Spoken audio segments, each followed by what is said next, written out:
Welcome to the Serendipitous Rebel podcast. I'm Wendy. And I'm Krystal. We're business coaches and retreat hosts for bold, purpose-driven women who are ready to build businesses that actually fit their lives. This podcast is for the authentic, rebellious entrepreneur who's done playing by everyone else's rules. We know what works because we've lived it, coached it, and savored the journey. Join us for real talk on business, life, and everything in between.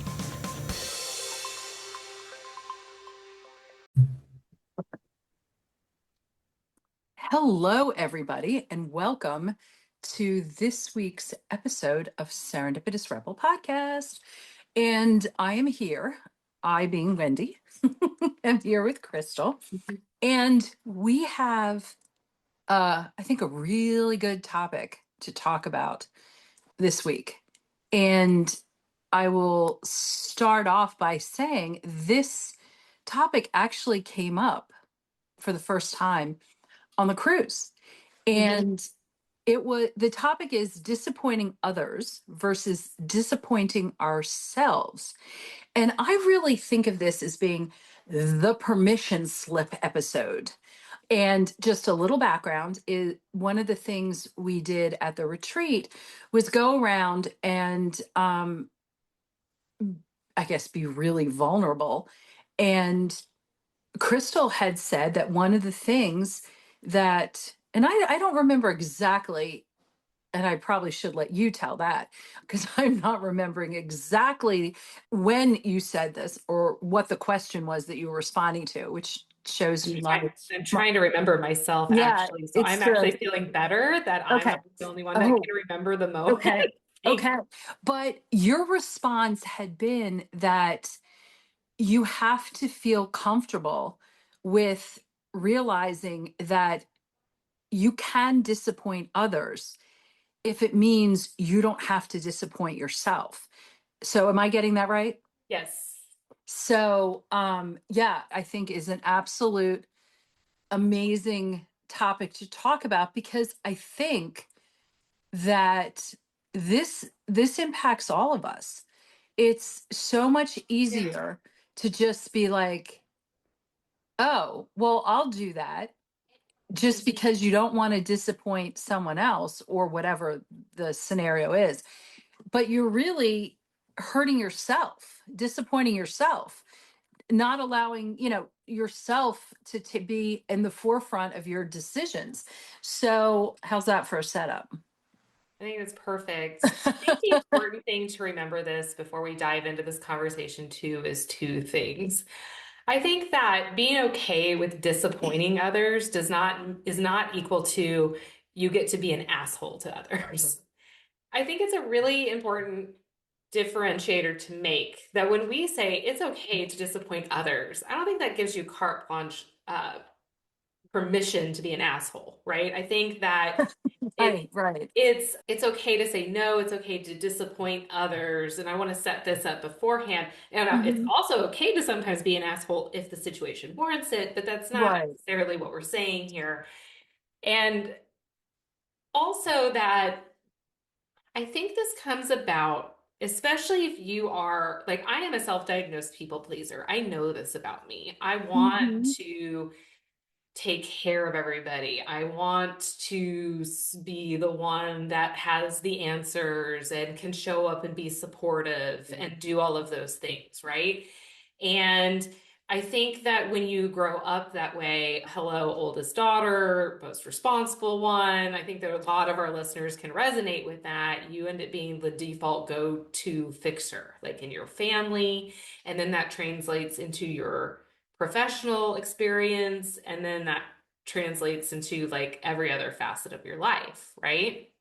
I think there gets to be a point for all women where we find ourselves in this position of being the support system for everyone. And we do say yes, and we deprioritize ourselves more and more and more over time. And then I think this realization hits, and for some of us, it's in our 30s, and some of us, it's in our 40s, or whatever it's going to be, that midlife point. Yeah. Is that I want to put myself first. I want to Mhm. do what I want to do. We're trying to reclaim back part of our identity, right? And I Mhm. think that's Mhm. what a lot of us start a business to do. Mhm. Mhm. Okay. And in all of those decisions, I still think we're carrying around the baggage of not wanting to disappoint other people. So we overextend and we say yes when we shouldn't. Yes, absolutely. And I also think that there's this element that being needed means that we're being valuable, that it's like it's almost like you're thinking of it, this is like a virtue. And to your point, not only is it not a virtue, it is, I think, really a survival strategy, because Yeah. I get it. Oldest daughter, firstborn, responsible. I was the one that you could rely on. I Yeah. know, isn't it fabulous? It's so And then fabulous. and then our siblings just got to like whatever. Uh-huh. Mhm. And I think that in a lot of ways it served us, this survival strategy, Mm. and really helped us. And I think about it, there's no question, it for me, it did help through the start of my career, all those sorts of things. You really wanted to hang on. I want to be valuable. But then at some point, it's like, what, WTF? Yeah. Yeah, and I think about it, and I don't know if I've told this here on our podcast. I think we were guests on another one, and I mentioned this. When I look at life, I don't have many regrets, but one regret I do really have is that I ended up having to work a gala, a ball for my job. And that happened to be the same night as my childhood best friend's wedding. And I was in the effing wedding. And I have to say that, again, it's like I don't have many regrets. That's probably the biggest one I have, because why would I prioritize and not set boundaries and put my foot down? And in this case, it not only hurt me, but it also hurt her. Mhm. And I look back and I'm like, would I ever do that again? Oh, hell to the no. Right. Absolutely not. And it's one of those things, actually, it's one of those things that if you think about it, and you could tell someone who's coming out into the workforce or younger and say, learn to set your boundaries now, learn how to say no now. Mhm. And you have to learn how to do it with some discernment, like you said, and not be an asshole and that Sure. sort of stuff. Grace But is important. Yeah. yes, but it's so important. It's like, get your priorities straight. Yes. And I think it's one of those that these things ebbs and flows. Like sometimes we need to do what's best for the family as a whole or the business as a whole or other Yeah. things. And you have to hold on to some long-term vision with all of those things. But I think what it really comes down to is, yeah, I agree. So much of our own self-worth is tied around what we can do for other Hmm. people. But I think you find that it's really isolating later in life when you build your community around that, because when Hmm. you stop doing for others, they stop showing up. And I think the people that you really value in your life and who really love you for you and not just what you can do for them, those are the people that are going to stick around. And we could say that it's a huge indication of character of how they react how someone reacts when you say no or when you do set the boundary. Hmm. And I think that a lot of us are afraid of what that outcome is going to be. So we hold off on things for a very long time because we don't want to disappoint other people. I think it Hmm. shows up in business as well because we end up, when you start a business, you come in on fire, you got this offer, you got this idea, right? It's very exciting. And then you hire a coach or you join a community and you join a program, right? And they start telling you all the things that you should be doing. And you start saying yes to that because, again, we want to be liked by the coach we hired, right? We want to be liked by the community we're around. Mhm. And again, we don't want to disappoint anybody by saying, no, that doesn't work for me. Or, in some cases, I've heard things and I've thought that's just flat out a stupid idea. I would never recommend saying that to somebody, but again, I went along with things that I knew weren't good for me. Right. I knew weren't a good idea. And I did it again because I didn't want to disappoint somebody. And I ended up, disappointing myself in the long run. Yes. And I think it's like for every time you say yes to someone else, there is that equivalent to what if you said no? Mm-hmm. And I think it's so important to really to name it. Mm-hmm. And in some cases, you need to say yes. Yeah. And it doesn't apply across the board, but learning to exercise the muscle, which every time you're saying yes to someone else, you're taking the time to think about it and what are you saying no to that really has to do with yourself. Mm-hmm. If you and really the big thing is because you're using your time, your energy, your bandwidth, which none of that is finite, is infinite. No. And again, what is there's a one side and then there's another side, and Mm-hmm. where is the balance with that? And I think again it's a matter of exercising a muscle. If you have committed in a contract to meet certain deadlines, saying oh no, not a really smart thing to do. No. But if had you thought about that at the beginning Yeah. and Before you maybe accept it. exactly. Mm-hmm. So these are things that I think we need um to really think about, because the yes in the beginning definitely can become a disappointment as it goes along. And you know the thing I think about is if we're protecting someone from disappointment, really, we're adults here. It's not like Yeah. we're disappointing our children or we're adults. And really, if they can't survive by your saying no, that's a whole other basket. And Sure. we don't even want to go there. Well, and I don't know if you saw there are clips running around between Adam Grant and Kristen Bell. No. And so Adam Grant did an interview with Kristen Bell, and they were talking about people pleasing is in general, which I think Mhm. this is kind of where this falls under. And she tells a story about being on a flight and not liking the way her coffee was given to her, and not in a rude way, but just it was too much cream. So she goes, the next time I'm going to just say just one cream, please, just one cream. And then they came back and said, would you like it just as before? And she goes, oh yes, that's fine. So she ends up drinking this coffee with like too much cream.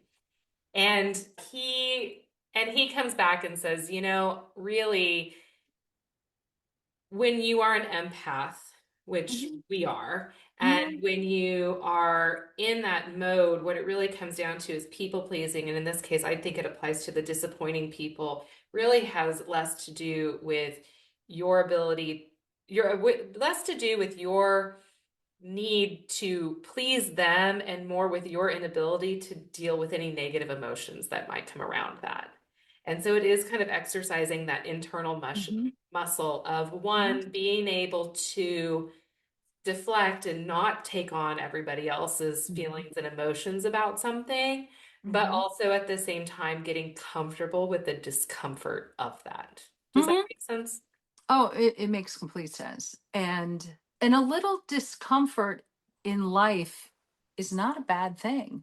No. It's really not. And also the ability to articulate and converse about these sorts of things is really also incredibly important, because if you think about it, and in the case of a people pleaser, in all likelihood she's going to overcommit, Mm-hmm. she's going to overload. Mm-hmm. Then what happens potentially is she underprepares, Mm-hmm. because there's just so much. And then what she's going to end up doing, she's going to go hide. Yeah. And with that is that feeling that she has of possibly shame, of definitely being disappointed in herself. And then there's that whole possibility of, well, not only am I disappointed in myself, I'm angry at the other person.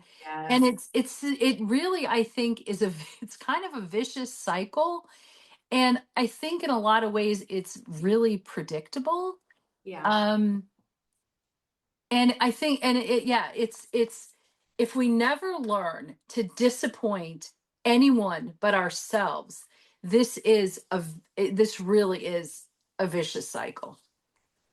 Yeah. So Yeah. the other thing that I thought of too with this is that, and in that vicious cycle, what I think happens is that when you are in that cycle and you are feeling resentful, that's really what you are when you're in air.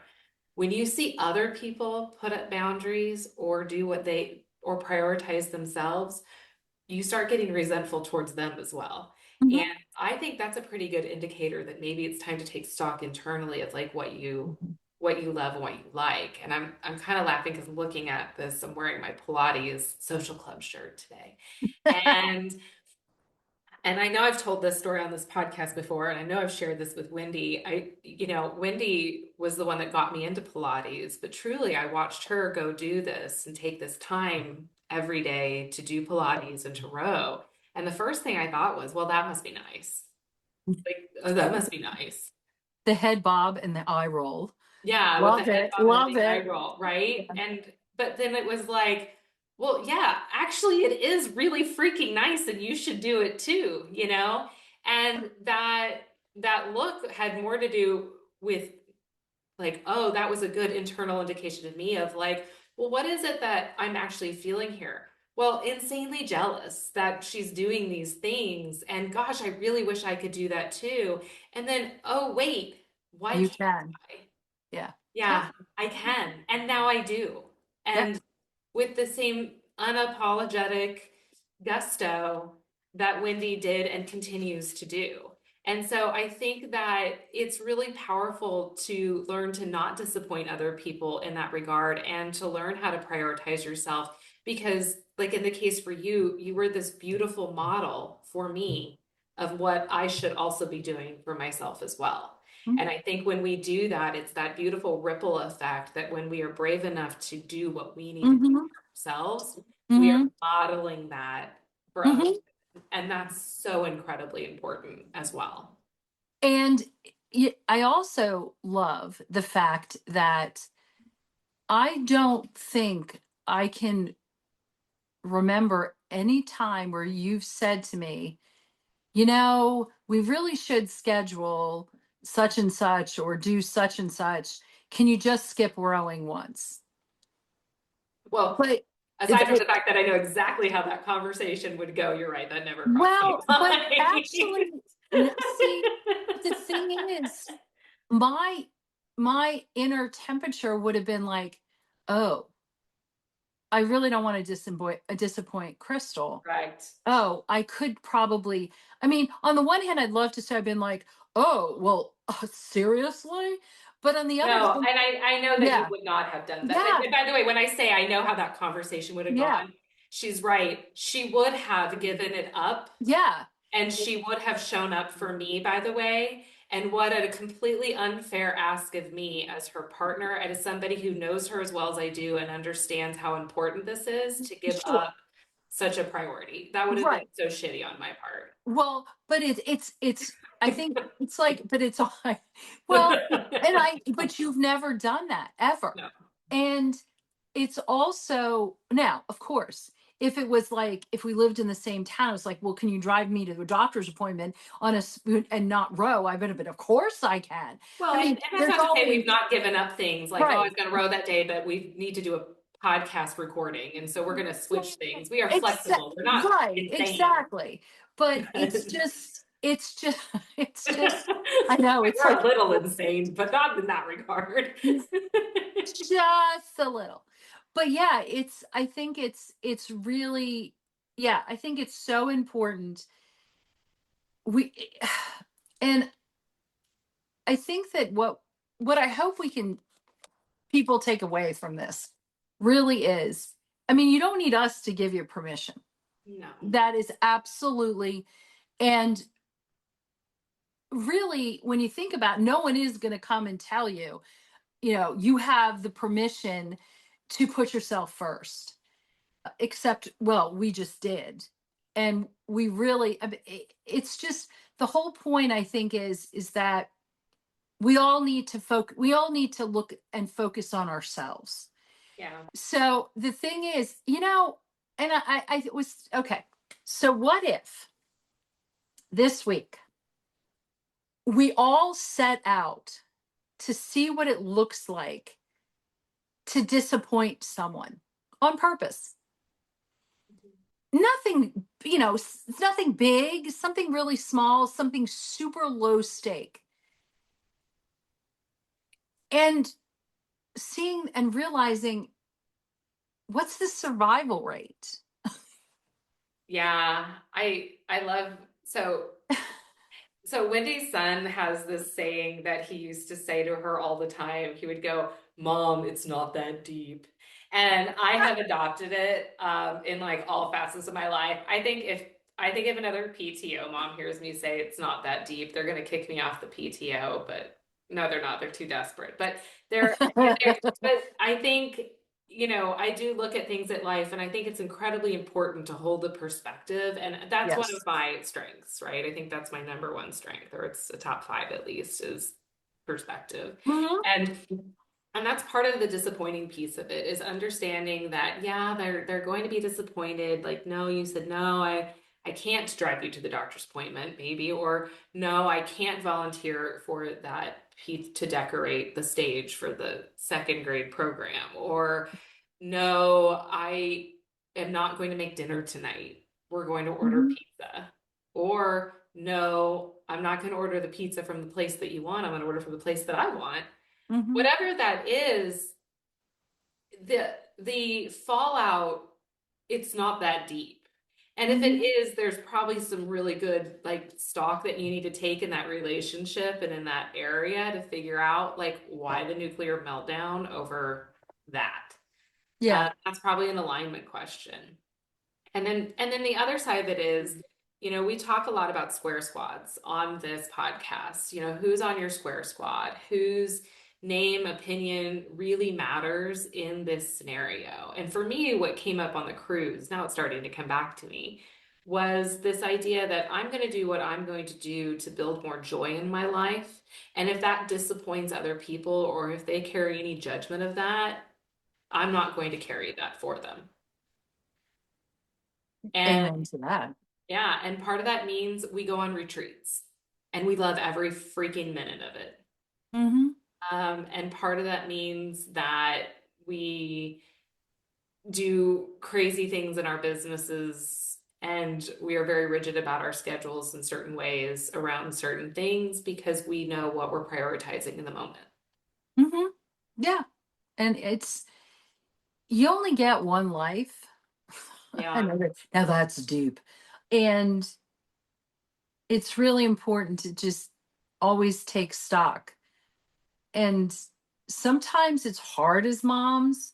It's hard as partners. It's hard as business partners. It's all these different things. It can be really hard, but it is so important to realize, that you only have one life. And ultimately disappointing yourself is something that, or not putting yourself first is really what it is. Ultimately, just is not the way. It's, to me, it's not the way when you're old and gray and really, really old. What I'm talking about. Like I covered it up with some red. No, I'm Oh, yeah. teasing. I have two more weeks and then I go for my hair, but my skunk will start to show. But anyway, yeah, it's just, and I think that when it, from a business perspective, that it's so important to really maintain these boundaries and maintain, and I think of it also as like your own dignity in a way, and you want people to respect you and to value you, but not because you're always saying yes. Yeah. uh and I'm trying to think, is there like a perfect scenario where someone always says yes? I don't, yeah, it's, I don't have the I don't think it's wherewithal to healthy think one. about that. And yeah, and Gosh, it's my kids just, don't even do that. no, no. And especially like with kids, Yeah. teaching them a healthy dose of disappointment every now and then, I think is actually really healthy, Yeah. because Right. there's a balance to that. And then there's also there's the understanding what the opposite when you truly are joyful. But anyway, I digress. Yeah. Yeah. And this is not always a particularly comfortable conversation to have, but I think it is really so important. I think about it just like putting it into like a savor perspective, that saying no is without a doubt one of the hardest things to do, and it is absolutely stepping out of your comfort zone, when especially when yes is your default. um and I really think that choosing yourself is both physically and metaphorically venturing under your own power. And it is all about power. Yeah. Well, I think it's all of it, right? It's a choice. Yeah. It's something that keeps you in alignment with Yeah. your intentions and purposes. Mm-hmm. I think that if you have an open community that can support you, they're going to support you in that endeavor as well. Mm-hmm. And it is the ultimate form of self-care Yes. Yep. and of ritualizing gratitude and celebration. I think it encompasses all areas of savor. Mm-hmm. Yeah. Yay. And it was a perfect lead in to who's going to rush and join our Savor community. Yeah, so if you have been looking for something that can help you support you in all of Yes. those areas, we're going to continue this conversation, of course, in our Savor community. It is our online community that exists off of social media. It is free to join for now. I would I have fun ideas, but for now it is absolutely free to join. You can join and learn more at Serendipitous Rebel /community, and we will drop the link in the show notes. It's Yes. there. Yes. Awesome. So this has been fun. As always. Until Oh, next yeah. week, guys. Bye. Bye.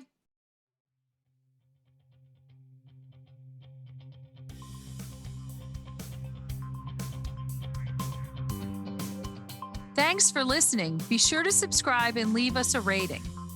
But only if you liked it. Otherwise, just keep it to yourself.